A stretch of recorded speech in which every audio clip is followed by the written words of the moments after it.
Hello इतना सट के बताएं तो वो ना सुन पाए।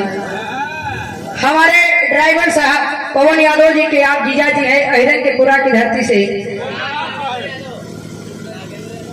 नागेंद्र यादव बटेरार साहब 500 में से 51 रुपए का पुरस्कार।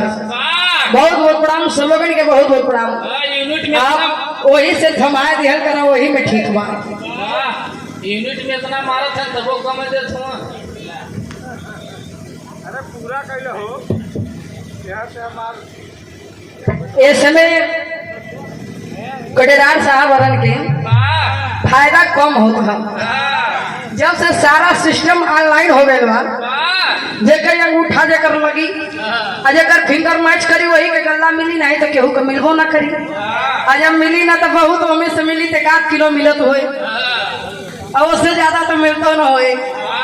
अरे तो कटवान तो चोरी करत हम लोग तब वही में चोरी बहुत करी है। 1 किलो करी है हम कितना करी है सब ऑनलाइन वाला परमागनी आज दिन के माध्यम से कार्यक्रम हुआ।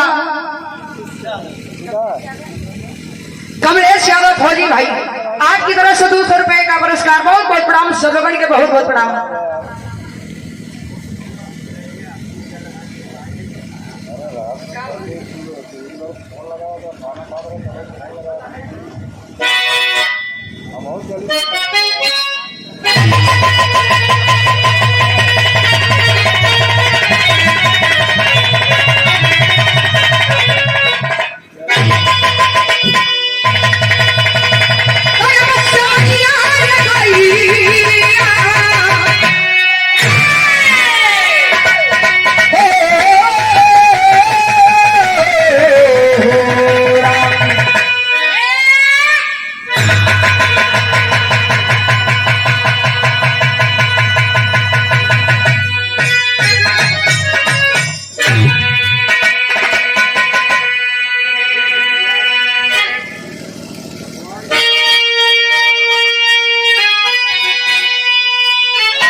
ये बतावेला ना लोग बतावेला कि हम मर्द वाली लेकिन असल में मर्द कौन होता है।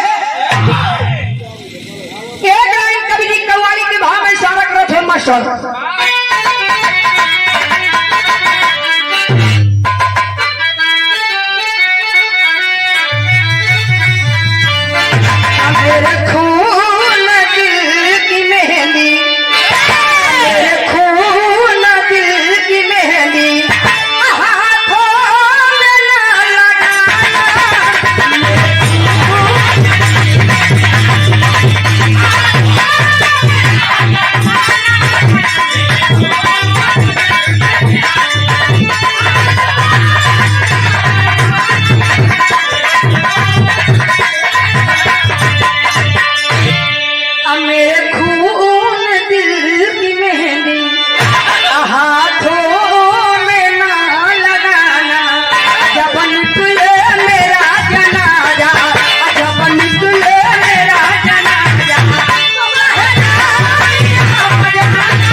कोनो आशिक कहले बा मासूका से कहल जाला कि शक जवन होला यदि एक बार इस शक रिश्ता में घुस जाला ना तो केहू के मिटावे से जल्दी मिट ना सकीला।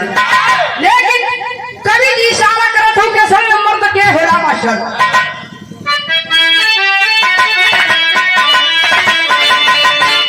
अन्ना हरी वही अयोध्या, अन्ना हरी वही अयोध्या।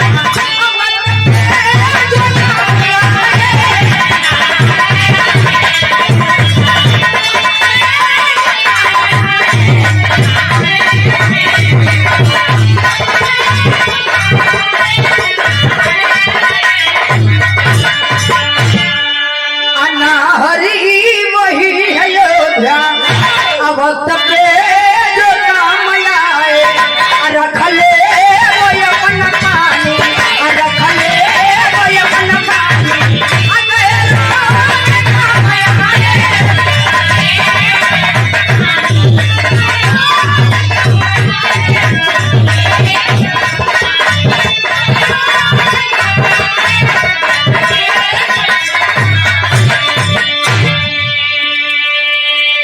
नाहर वही है अयोध्या, वक्त पे जो काम आए रख ले वो अपना पानी गैरों के काम आए। असल में मर्द वही होता है जो अपना पानी बचाने के साथ साथ गैरों का भी पानी बचाने का काम करता हो, अपने इज्जत बचाने के साथ साथ गैरों का भी इज्जत बचाने का काम करता हो। असल में मर्द वही होता है। बाकी अपने इज्जत खाती तो दुनिया मरेला, अपन पानी बचावे खातिर तो दुनिया मरेला। अपन इज्जत इज्जत होला, दूसरे का इज्जत इज्जत ना होला। लेकिन असल में मर्द वही होता है जो अपना इज्जत और दूसरे का भी इज्जत समझे। यही से कहानी की शुरुआत हो गई बादशाह।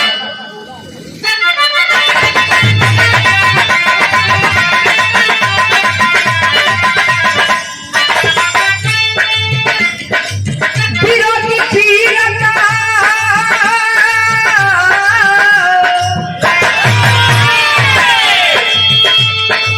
विरोधी पीरता खुखार उठी है, लटे लटे लड़ाइयों की ललकार उठी है।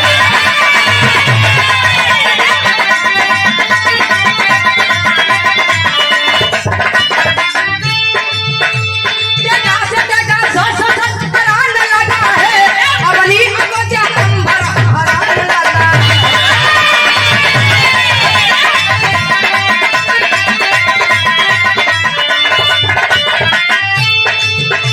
गंधर्व सभी दुर्योधन को कैद कर लिए, आकाश मार्ग से लेके कुंज चल दिए।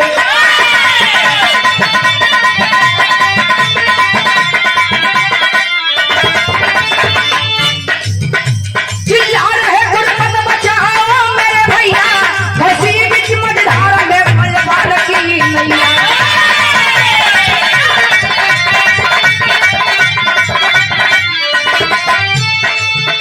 करने लगे कृष्ण यादव से दुहाई, करने लगे कृष्ण यादव से दुहाई, खानदान है मेरा जो आप उससे खानदान।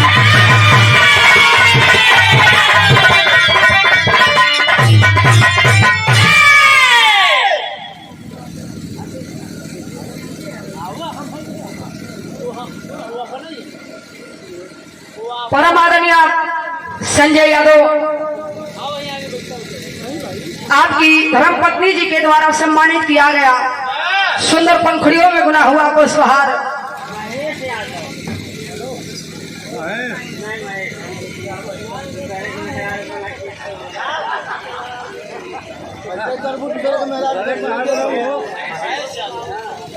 लागत हमें सुने में फेर हुआ।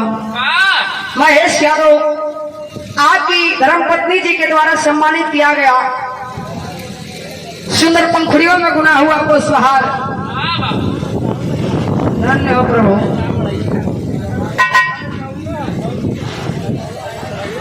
सुंदर पंखुड़ियों में गुना हुआ पुष्पहार और 100 रुपए का पुरस्कार देकर सम्मानित किए। भाभी जी के बहुत बहुत प्रणाम, सब लोगों के बहुत बहुत प्रणाम। एक दिन दुर्योधन अपने राजमहल से निकलता है। राजमहल से निकलने के बाद सैर करते करते, जैसे सुबह में आप लोग मॉर्निंग वॉक के लिए निकलते हैं, वैसे ही सैर करते करते दुर्योधन काफी आगे निकल गया।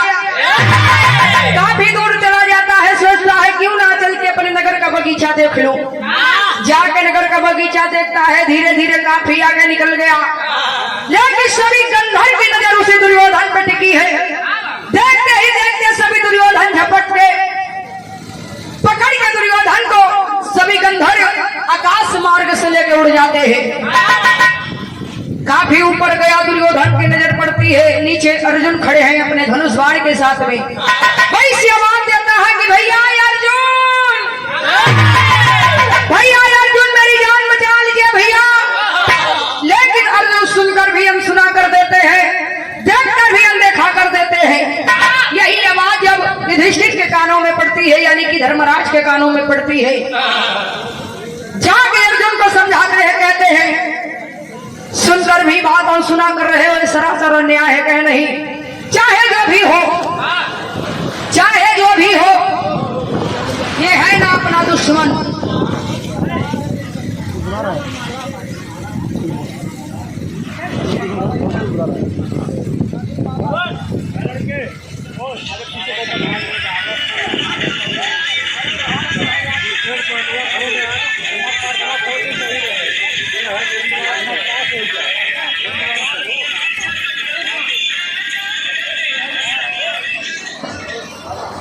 बड़े ही सम्मानित व्यक्ति आप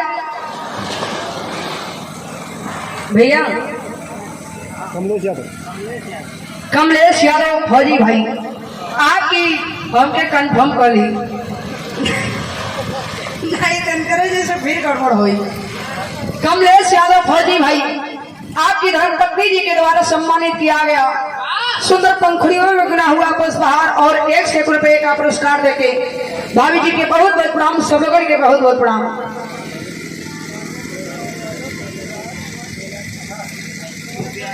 नागेंद्र यादव पटेदार साहब अहिरन के पूरा मेजा से, हमारे ड्राइवर साहब पवन यादव, आप उनके जीजा जी हैं, दीदी का देवर हो, आए आप लोग कंफर्म जीजा ना समझ लीजिए।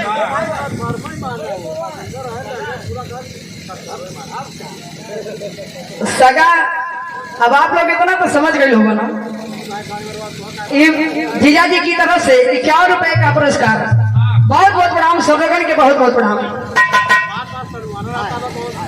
जाके धर्मराज समझाते हैं यह तो सरासर अन्याय है। कहते नहीं, चाहे इसे हम मारे चाहे कोई और मारे, लेकिन मरेगा तो अपना दुश्मन ही ना। चाहे एकरा के हम मारी चाहे केहू और मारे, लेकिन मरे तो हमारे दुश्मन में ना। कहे नहीं, ये सरासर अन्याय है, क्योंकि अपना ये चचेरा भाई है। यदि इसे कोई और मारेगा तो अपने खानदान की तौहीनी होगी। भाई धर्मराज की बात सुन के अर्जुन करते क्या है मास्टर, यहाँ एक लाइन गीत लगल।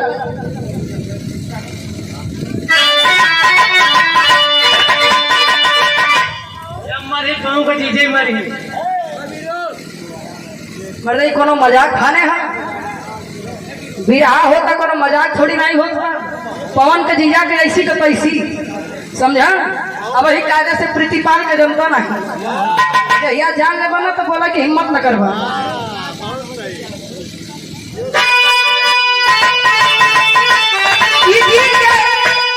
बिरहा सम्राट विजयलाल यादव जी के गुरु रामदेव उस्ताद गावे, कैसे गावे मास्टर।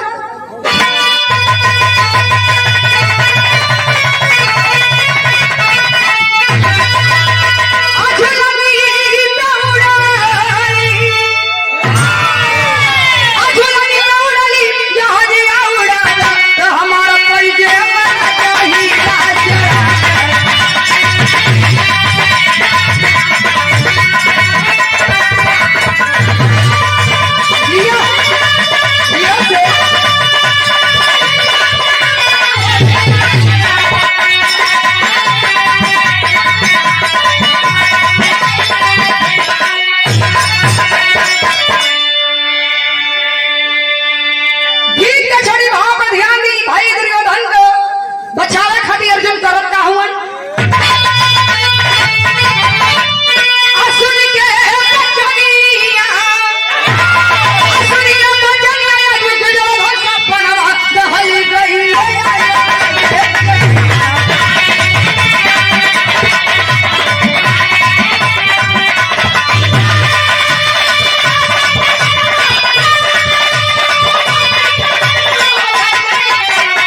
धनुष बाण उठा के इतना बाणों पे बाणों की बरसात करते हैं।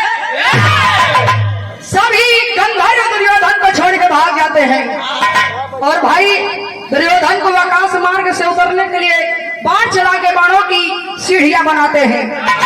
सीढ़ियों के सहारे दुर्योधन नीचे उतर के आता है। हमारे परम बड़े ही सम्मानित हमारे बड़े भाई साहब कमलेश यादव फौजी भाई, आपकी तरफ से 1 रुपए का पुरस्कार। बहुत बहुत प्रणाम, सबोगण के बहुत बहुत प्रणाम। भाई की बात मान के जब दुर्योधन के बचोलन दुर्योधन नीचे आके दौड़ के अर्जुन को गले से लगा लिया।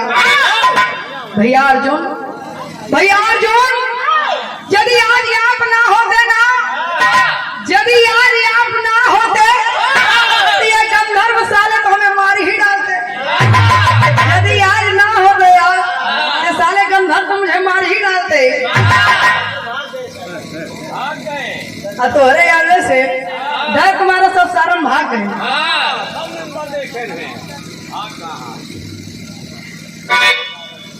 सभी गंधर्व साले तो मुझे मार ही डालते। आज मैं बहुत खुश हूँ। दुर्योधन कहता है अर्जुन से, आज मैं बहुत खुश हूँ। आज आपको जो भी मांगना हो आज मांग लीजिए। आज जो भी मांगोगे वो वरदान मैं आज दे दूंगा। चले भैया दुर्योधन, आप हमें वरदान देवल चाहत हो। अर्जुन कहले आप हमें वरदान देवल चाहत हो तो सुना। यहाँ एक लाइन गीत लगन मास्टर, गीत बदल गई।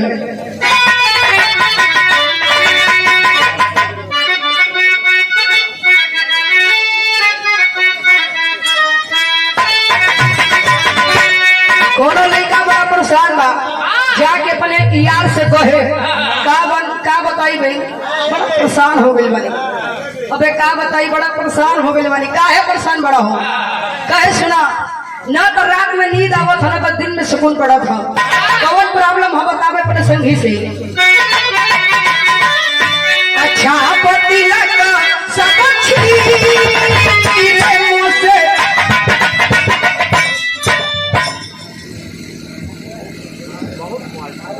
कमलेश यादव फौजी भाई, आपकी तरफ से 1 रुपए का पुरस्कार। बहुत बहुत प्रणाम, समगण के बहुत बहुत प्रणाम। ये बिरहा चलता है दमकसी कबीर रस का बिरहा है। एमे नाचे कूदे से नहीं होते, दमकसी से बिरहा गावल जाला। जब बिरहा गावा तो करेजा लगा के दमकसी से बिरहा गावा। जवन आप लोग चाहते हो हो जाए, लेकिन पहले बिरहा हो जाए।